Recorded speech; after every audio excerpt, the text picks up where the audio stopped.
লবণ চিনি কি দেয়া যাবে বাচ্চার খাবারে? বাচ্চাকে আপনি নরমালি খাবার দিবেন, ডিরেক্ট চিনি খুব মিক্স না করাই ভালো। ডিম পোস্ট খাওয়া ভালো নাকি সিদ্ধ? এবং ডিমের মধ্যে কোন ডিমটা খাওয়া ভালো? তো দেশি মুরগিটা একটু ছোট হয়, ফার্মের মুরগি বড় হয়। সো যত বড় হবে তার পুষ্টি গুণ এবং ক্যালোরিটা বেশি আসবে আর কি। মাছ মাংস কবে থেকে শুরু করা যাবে? কাটা ছাড়া যে মাছগুলো আছে, তারপরে জিওল মাছ যেগুলো আছে, এবং মুরগির বুকের মাংসটা। খাইতে গিয়ে কোষ্ঠকাঠিন্য বা অন্য কোনো প্রবলেম হলে আসলে কি ধরনের খাবার খাওয়া উচিত? বাচ্চারা তো ওইভাবে পানি খেতে চায় না, তো যে কোনো জুস বা ডাবের পানি বা এই ধরনের যে পানিগুলো আছে, এই পানি জাতীয় খাবার, তরল জাতীয় খাবারগুলো বারবার বাচ্চাকে খাওয়ার অভ্যাস করতে হবে। বা নাশপাতি, তারপর তরমুজ, ঠিক আছে, বেল শরবত।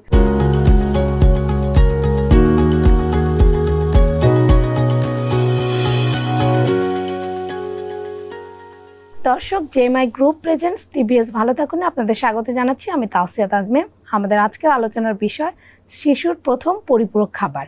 এ বিষয়ে কথা বলতে আমাদের সঙ্গে আছেন পুষ্টিবিদ ইশরাত জাহান। আমাদের অনুষ্ঠানে আপনাকে স্বাগত। ধন্যবাদ। কেমন আছেন? ভালো আছি, আপনি ভালো আছেন? ভালো আছি। আমরা আজকে জানতে চাচ্ছি যে শিশুর প্রথম সলিড খাবার আসলে কি হবে। আমরা জানি যে দেখি অনেক সময় যে প্রথম খাবার খিচুড়ি দিয়ে শুরু করে, আসলে কি হয় আসলে প্রথম খাবারটা?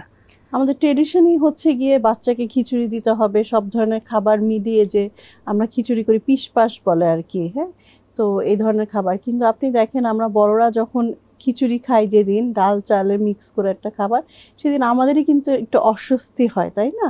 ওটা ডাইজেস্ট হতে সময় লাগে, কারণ রাইস এবং যে ডাল আলাদা আলাদা, এগুলো তো কমপ্লেক্স একটা খাবার। এগুলো তো আসলে বাচ্চা যখন সবেমাত্র মায়ের বুকে দুধ শেষ করে, একদম এটা কিন্তু ইজিলি ডাইজেস্টেবল একটা খাবার। এবার তার পেটে কিন্তু সব ধরনের এনজাইমও থাকে না যে সব ধরনের খাবার অ্যাবজর্ব করার জন্য, এবং গিয়ে সেটা ভেঙে সেটা যে কাজ করবে সেভাবে। সো তাকে আসলে খুব সহজপাচ্য খাবার কিন্তু দেওয়া উচিত, যেটাতে সে ডিস্টার্ব না হয় এবং সে ইজিলি সেটা নিতে পারে। দেখবেন অনেক বাচ্চা কিন্তু খাওয়ার অনীহা হয়। এই অনীহা হওয়ার কিন্তু অন্যরকম একটা কারণ কিন্তু গিয়ে এই যে ওদেরকে যে একটা এমন কঠিন একটা খাবার আমরা দিয়ে ফেলি, যেটা ও খাওয়ার পর ও তো আর বলতে পারছে না, ওর শারীরিক বিভিন্ন সমস্যা হচ্ছে, ডাইজেস্ট করতে পারছে না, অস্বস্তি হচ্ছে, অনেক পেট ফাঁপা হয়, বিভিন্ন ধরনের পেটের সমস্যা হয়, ডায়রিয়াও হয়ে যায়, বমি হয় অনেকের। তাহলে কি খাবে খিচুড়ি না খেলে? তাহলে প্রথম খাবারটা আসলে খুব সহজভাবে আমরা বলবো যে পাতলা সুজি আমরা দিতে পারি, সাগু দিতে পারি। তারপর গিয়ে আমি ভাতের মাড়টা দিতে বলি, ভাত না দিয়ে। ভাতের মাড়ে কিন্তু প্রচুর পুষ্টি থাকে, ওটার মধ্যে একটু হলুদ মিক্স করে যদি দেই, তাহলে কিন্তু ইমিউনিটিটা আমাদের খুব ভালো থাকে বাচ্চার ক্ষেত্রে। তারপর আস্তে আস্তে আমরা যে কোনো একটু ফল দিতে পারি, যে কোনো ফলের জুস, একদম গিয়ে তাও চিনি ছাড়া। হ্যাঁ, যেহেতু দাঁত থাকে না সেই সময়। তো আবার গিয়ে ডিমের সাদা অংশটা আমরা দিতে পারি। ডিমের সাদা অংশটা পানি পোচ করে বা নর্মাল পোচ করে ভালো করে, বা সিদ্ধ করলে হয় কি, বেশি সিদ্ধ করে ফেলি আমরা, হার্ড হয়ে যায়। তো ওইটা ভালো করে হাত দিয়ে চটকে অল্প একটু, হাফ চামচ পরিমাণ দিয়ে। তবে যে খাবারটাই দেই না কেন, যেমন ফ্রুটসের মধ্যেও কিন্তু পাকা কলা এবং পাকা পেঁপে যেটা আছে, সেটাও কিন্তু হাফ চামচ আমরা দিব। দিয়ে কিন্তু আমরা আসলে তার স্টুলটা খেয়াল করতে হবে, যে পায়খানার রংটা সেটা কোনো ফ্যাকাশে হচ্ছে কিনা, বা ফেনা ফেনা হচ্ছে কিনা, স্কিনটা দেখতে হবে কোনো র্যাশ উঠেছে কিনা, মানে অ্যালার্জিক কোনো রিয়াকশন হচ্ছে কিনা। যদি না হয় তাহলে বুঝতে হবে সেটা তার স্যুট করে গেছে, সমস্যা হয়নি। আর যদি দেখা যায় যে একটু ডিফারেন্ট টাইপের, তাহলে বুঝতে হবে যে সেটা কিন্তু স্যুট করছে না। হ্যাঁ, সো ওই খাবারটা হয়তো তাকে অ্যাভয়েড করে অন্য খাবার দিতে হবে। এভাবে করে আস্তে আস্তে তার খাবারটা কিন্তু শুরু করতে হয়। আপনি বললেন যে 1 চামচ হাফ চামচ করে দেয়া, তাহলে পরিমাণটা কিরকম হবে? কয় বেলা করে দিবে শিশুকে খাবার? শিশুর খাবারটা আসলে হয় কি, একবারে আমরা যেমন হাফ বাটি 1 বাটি নিয়ে বসে যাই, ওর স্টমাকটা কিন্তু একদম ছোট একটা শিমের বিচির মতো। হ্যাঁ, তো আমরা যখন এতগুলো খাবার দিই, ও কিন্তু ওটা নিতে পারে না, কি হবে, রিফ্লেক্স করে। আবার মায়েদের ভালোবাসা বেশি, তারা ঘন ঘন খাবার খাওয়াতে চায়। তো দেখা যায় ওই খাবারটা হজম না হতেই আবার যখন আপনি তাকে খাওয়াবেন, ওর তো আসলে জায়গা নেই, ও কি করবে, তখন কিন্তু এটা বমি হয়ে পড়ে যায়। তখন অনেক মায়েরা এসে কমপ্লেন করে, আমার বাচ্চা এত দুষ্টু, খাবার খাওয়াতে গেলে বমি করে ফেলে দেয়, কান্নাকাটি করে, বাট ও তো নিতে পারছে না। সো একটা ফ্রিকোয়েন্সি, মানে যে কোনো খাবার খাওয়ানোর পরে দেখা যায় বাচ্চা কিন্তু 3 থেকে 3.5-4 ঘন্টা লাগে সেটা হজম হওয়ার জন্য। তো আমরা বলি 3 ঘন্টা পর পর বাচ্চাকে অল্প কিছু খাবার দেওয়ার জন্য, যে ডাইজেশনটাও তার ভালো থাকবে, প্লাস হচ্ছে তার খাবার যে চাহিদাটা, হ্যাঁ, বিভিন্ন ধরনের খাবার আমি দিতে পারবো। যেমন আমি যদি সকালবেলা উঠে এক ধরনের খাবার দিই, 3 ঘন্টা পর আরেক ধরনের ফল দিতে পারি, 3 ঘন্টা পর আবার দুপুরের খাবারটা দিতে পারি, আবার হচ্ছে বিকেলের একটা নাস্তা 3 ঘন্টা সন্ধ্যা দিব, আবার এটা কি রাতেরটা। 6 মাসের পর থেকে হ্যাঁ, এরকম ভাগ করে এভাবেই অল্প অল্প করে ওকে বারবার খাওয়ার ফ্রিকোয়েন্সিটা তার হচ্ছে করতে হবে, এবং একবারে স্টমাকে প্রেসার দেওয়া যাবে না, তাকে হ্যাবিচুয়েট করতে হবে যে তুমি অল্প অল্প করে হজমে অভ্যস্ত হও। তো একদিনেই যদি সকালে সুজি দিলাম, দুপুরে ফল, বিকেলে আরেকটা অন্য কিছু দিতে হবে, বা রাতে? দুপুরে দুপুরে চাইলে যদি আপনি ভাতও দিতে পারেন, ঠিক আচ্ছা। আছে। খিচুড়িটা আমি আসলে প্রথম 2 মাসে দিতে নিষেধ করি, 6 মাসের পরে। যে প্রথমে আপনি যদি জাস্ট ডাল, হ্যাঁ, যে মুসুরির ডাল না, মুগ ডালটার কথা বলি, মুগ ডাল দিয়ে আপনি ভাতটা একদম জাউয়ের মতো করে বা নরম করে আপনি চটকে সেটার সাথে একটু মিষ্টি কুমড়া দিতে পারেন, ঠিক আছে, এভাবে দিয়ে, বা হচ্ছে পেঁপে আমরা দিই, তাহলে কিন্তু বাচ্চার জন্য খুব ইজিলি ডাইজেস্টেবল হবে। তারপরে আপনি অবশ্যই, আমি বলি বাচ্চার খাবারে একটু লেবু ব্যবহার করতে, ভিটামিন সি।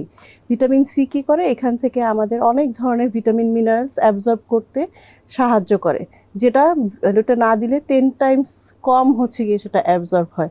সো বাচ্চা কিন্তু টক জাতীয় খাবার পছন্দও করে, হ্যাঁ। সো ওদের রুচি যেমন বাড়বে, প্লাস হচ্ছে খাবারটা ডাইজেস্টও হবে সুন্দর, এবং অ্যাবজর্ব বিভিন্ন যে ভিটামিনগুলো আছে সেগুলো অ্যাবজর্বও হবে। আচ্ছা, আপনি চিনির কথা বলছিলেন, তো লবণ চিনি কি দেয়া যাবে বাচ্চার খাবারে?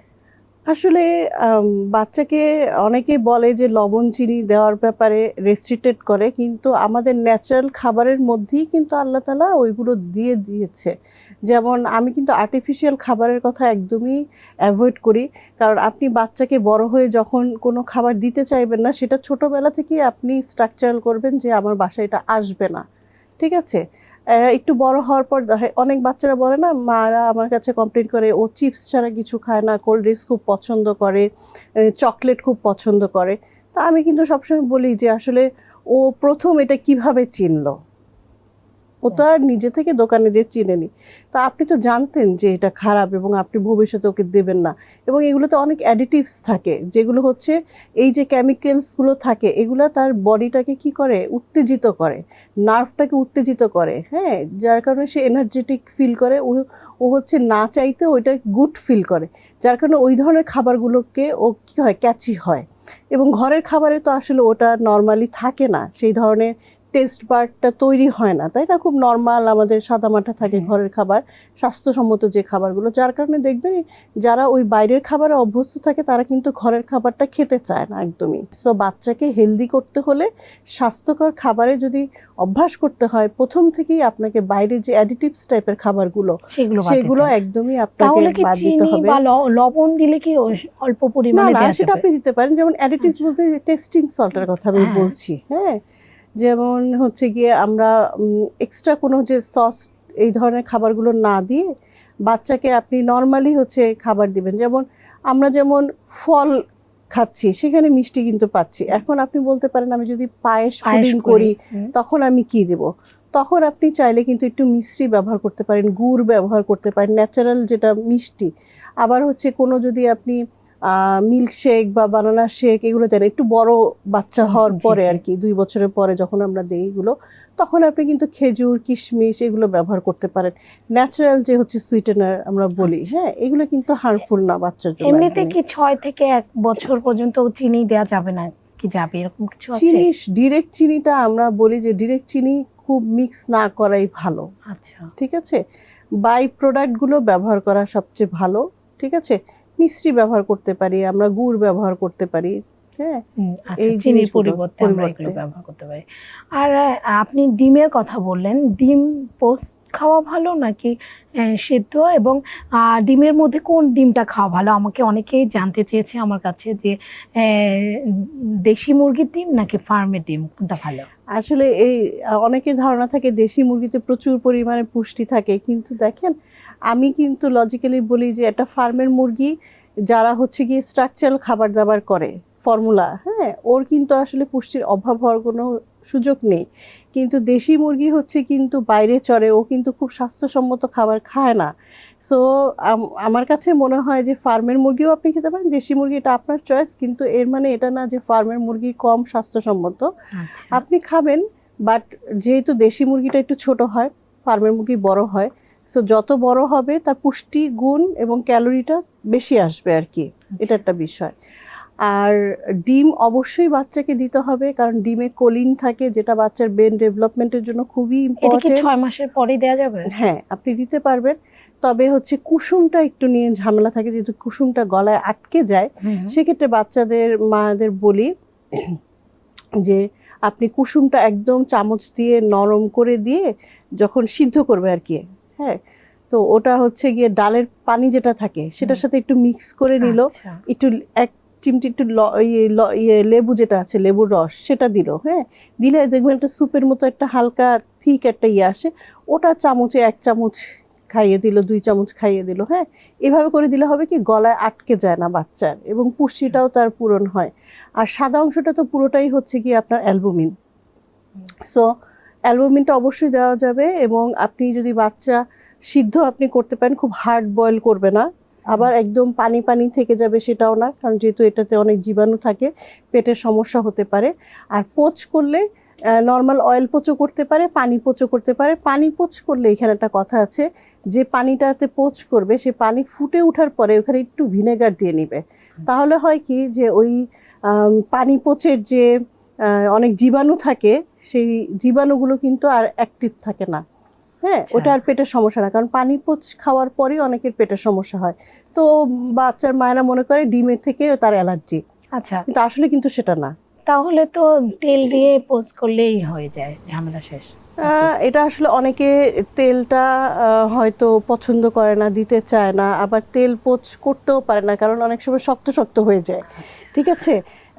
নর্মালি যেটা করতে হয় যে তেলটা খুব গরম না হওয়ার আগেই হচ্ছে যদি ডিমটা দিয়ে দিই, তাহলে কিন্তু ডিমটা নরম নরমই থাকে, হ্যাঁ, ডিমটা শক্ত শক্ত হয়ে যায় না অতটা বেশি। আর হচ্ছে গিয়ে পানি পোচ মায়েদের একটা ধারণা থাকে, একটু সেফ মনে করে, বাচ্চাকে খাওয়াতে ইজি, একদম নরম থাকে যেহেতু, সেজন্য হচ্ছে গিয়ে বাচ্চার মায়েরা দিতে চায়। আপনি তেলের কথাই বললেন, তো তেল ঘি এসব খাওয়ানো যাবে কি যাবে না?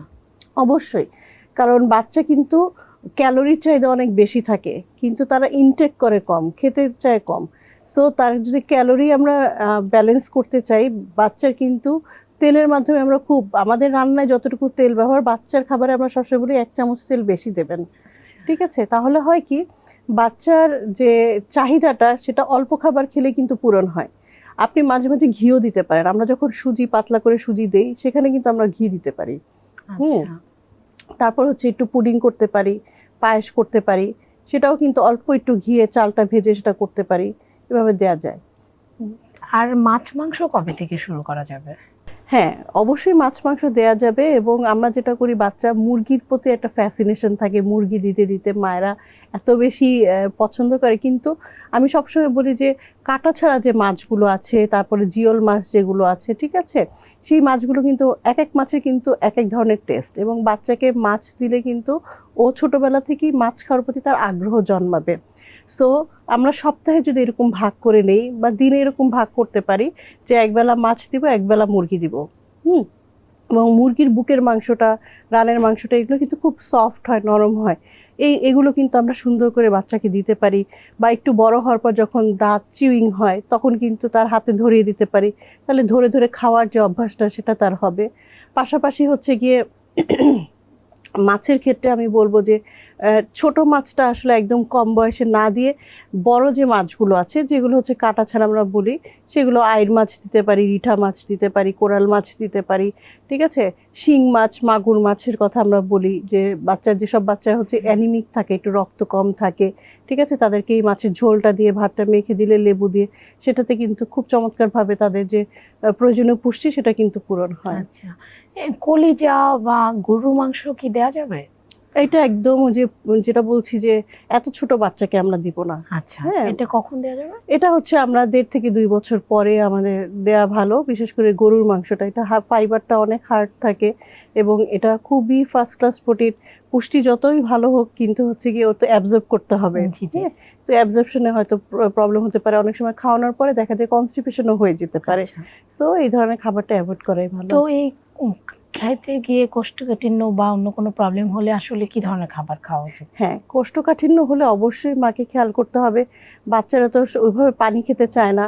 তো যে কোনো জুস বা ডাবের পানি বা এই ধরনের যে পানিগুলো আছে, এই পানি জাতীয় খাবার, তরল জাতীয় খাবারগুলো বারবার বাচ্চাকে খাওয়ার অভ্যাস করতে হবে। বা নাশপাতি, তারপর তরমুজ, ঠিক আছে, বেল শরবত, এগুলো 6 মাস ওয়াটারি। থেকে হ্যাঁ, খেতে পারবে? 6 মানে মাসে তো 6 আর পর? গরুর মাংস আমরা দিচ্ছি না, না, একটু বড় হলে দিচ্ছি আর মানে কি। এই ফলগুলো খেতে পারবে 6 হ্যাঁ, মাসের পর থেকে? 6 মাসের পর আপনি অল্প করে দিতে পারবেন, খুব বেশি না, কারণ তরমুজ কিন্তু হুম, প্রচুর হুম। গরম একটা খাবার। জি। ঠিক আছে, আমরা 6 মাসের পরেও যে বললাম যে খুব সহজ যে খাবারগুলো, পাকা পেঁপে, পাকা কলা, এই ধরনের খাবারগুলো দিয়ে শুরু করব। আচ্ছা। আর পানিটা কি পরিমাণ খাবে? পানিটা হচ্ছে যে আমরা বাচ্চাদের তো সলিড খাবার যখন শুরু করব, পাশাপাশি কিন্তু বুকের দুধটা আমরা বন্ধ করতে বলি না, ওটাও কিন্তু কন্টিনিউ হবে। ঠিক জি। আছে, আর পানির ক্ষেত্রে সরাসরি পানিটাই হচ্ছে গিয়ে ওকে অভ্যাস করবে চামচ দিয়ে বা গ্লাসে করে। হ্যাঁ, যেভাবে বাচ্চা খায় খাবারের পরে মুখটা যাতে পরিষ্কার হয়, সেই অভ্যাসটা ছোটবেলা থেকে ওই সময় করতে হবে, যে খাওয়ার পরে পানি খেতে হয়। এবং খাওয়ার আগেও আমি বলি অল্প একটু পানি মুখে দিয়ে, যাতে অনেক সময় গলাটা শুকিয়ে থাকে, খাবার খাওয়ার পরেই হয়তো চোকিং হচ্ছে, প্রবলেম আচ্ছা। হচ্ছে, কাশি হচ্ছে বাচ্চা। সো ওভাবে অভ্যাস করে নিলে ওই ন্যাচারালি বাচ্চার পানির চাহিদাটা আসলে যখন হাঁটতে শিখে, দৌড়াদৌড়ি করতে শিখে, তখন চাহিদাটা অনেক বেশি হয়। কিন্তু নর্মালি ছোট বাচ্চার যতটুকু পানি আমরা খাওয়ার সাথে সাথে খাওয়াই, সেটাতেই কিন্তু তার পানির চাহিদাটা পূরণ হয়ে যায়। আচ্ছা, আমরা একেবারে শেষ পর্যায়ে চলে আসছি। আর একটা প্রশ্ন দিয়ে শেষ, যে মায়েরা অভিযোগ করে আমার বাচ্চা খেতে চায় না। বাচ্চা যাতে খেতে চায়, মানে স্বাস্থ্যকর খাবার খায়, সেজন্য কি করা উচিত? অবশ্যই প্রথমে খেয়াল করতে হবে যে এক এক বাচ্চার কিন্তু টেস্ট বাড এক এক রকম। কেউ দেখবেন ঝাল পছন্দ করে, কেউ মিষ্টি পছন্দ করে, কেউ টক পছন্দ করে। সো মাকে আসলে এটা বুঝতে হবে। হ্যাঁ, জোর করে বাচ্চাকে খাওয়ানো যাবে না। বাচ্চার খাবারটাকে হচ্ছে কি ডাইভার্সিফিকেশন করতে হবে, যেমন বৈচিত্র্যপূর্ণ হয়, একটু কালারফুল হয়। তারপর একই টাইপের খাবার সবসময় দেওয়া যাবে না, সপ্তাহে একটু চেঞ্জ করে করে খাওয়া দেওয়া দরকার। হ্যাঁ, তারপর হচ্ছে গিয়ে বাচ্চা খেতে চায় না দেখে একদম ওই খাবারটা দিব না সেটা না করে, নর্মাল মাছ হয়তো বাচ্চা খেতে চাবে না, কিন্তু আপনি যদি সেটা ফিশ ফিঙ্গার করে দেন, সেটা কিন্তু বাচ্চা পছন্দ আচ্ছা। করলো। বা স্যুপের মধ্যে যদি আপনি ফিশটা দিয়ে দেন, তাহলে কিন্তু সে পছন্দ করলো। তো যে ফরম্যাটে পছন্দ করে, মাকে একটু টেকনিক ফলো করে বাচ্চাকে খাওয়াতেই হবে। হ্যাঁ, ওটা একদম বাদ দেওয়া যাবে না। এভাবে করলে বাচ্চার পুষ্টিও যেমন নিশ্চিত হবে, বাচ্চার খাওয়ার প্রতি আগ্রহও বাড়বে। আচ্ছা, আমাদেরকে সময় দেওয়ার জন্য আপনাকে ধন্যবাদ। আপনাকেও ধন্যবাদ আমাকে আমন্ত্রণ জানাবার জন্য। এই ছিল জেএমআই গ্রুপ প্রেজেন্টস টিবিএস ভালো থাকুন। আমাদের সঙ্গে থাকার জন্য ধন্যবাদ।